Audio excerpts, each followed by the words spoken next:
لوگ ہر سال کے پہلے دن اپنا بادشاہ بدل لیتے تھے۔ سال کے آخری دن جو بھی سب سے پہلے ملک کی حدود میں داخل ہوتا تو اسے نیا بادشاہ منتخب کر لیتے اور موجودہ بادشاہ کو علاقہ غیر یعنی ایک ایسی جگہ چھوڑ آتے جہاں صرف سانپ بچھو تھے اور کھانے پینے کے لیے کچھ بھی نہ تھا۔ اگر وہ سانپ بچھوؤں سے کسی نہ کسی طرح اپنے آپ کو بچا لیتا تو بھوک پیاس سے مر جاتا۔ کتنے ہی بادشاہ ایسے ہی ایک سال کی بادشاہی کے بعد اس علاقہ غیر میں جا کر مر کھپ گئے۔ اس دفعہ شہر میں داخل ہونے والا نوجوان کسی دور دراز کے علاقے کا لگ رہا تھا۔ سب لوگوں نے آگے بڑھ کر اسے مبارکباد دی اور اسے بتایا کہ آپ کو اس ملک کا بادشاہ چن لیا گیا ہے، اور اسے بڑے اعزاز کے ساتھ محل میں لے گئے۔ وہ حیران بھی ہوا اور بہت خوش بھی۔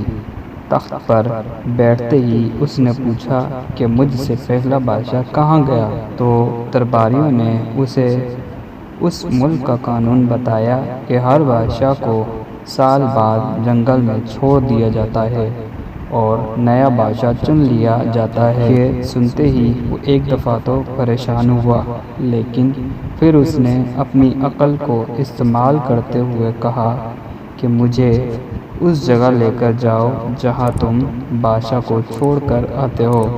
درباریوں نے سپاہیوں کو ساتھ لیا اور بادشاہ سلامت کو وہ جگہ دکھانے جنگل میں لے گئے۔ بادشاہ نے اچھی طرح اس جگہ کا جائزہ لیا اور واپس آ گیا۔ اگلے دن اس نے سب سے پہلا حکم یہ دیا کہ محل سے علاقہ غیر تک ایک سرسبز و شاداب راستہ بنایا جائے اور اس جگہ کے بیچوں بیچ ایک ایسی رہائش تعمیر کی جائے جس میں ہر قسم کی سہولت ہو اور اس کے ارد گرد خوبصورت باغ لگائے جائیں۔ بادشاہ کے حکم پر عمل ہوا اور تعمیر شروع ہو گئی۔ کچھ ہی عرصے میں سڑک اور محل وغیرہ بن کر تیار ہو گئے۔ ایک سال کے پورے ہوتے ہی بادشاہ نے درباریوں سے کہا کہ اپنی رسم پوری کرو اور مجھے وہاں چھوڑ آؤ جہاں مجھ سے پہلے بادشاہوں کو چھوڑ کر آتے تھے۔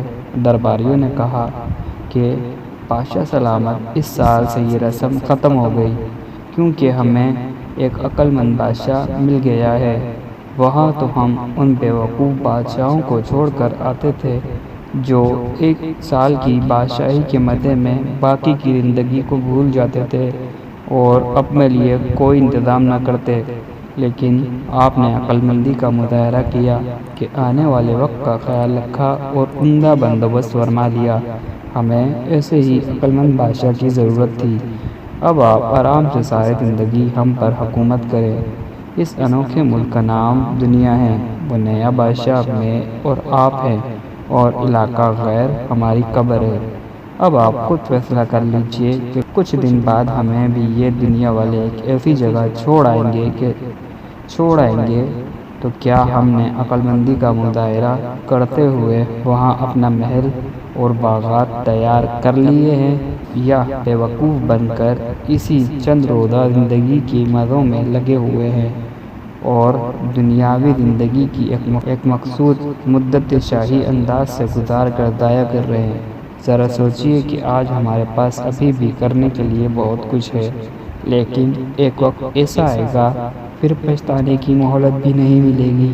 اللہ ہم سب کو اپنی آخرت کی تیاری خوب سچی فکر کرنے کی ہمت اور توفیق عطا فرمائے، آمین۔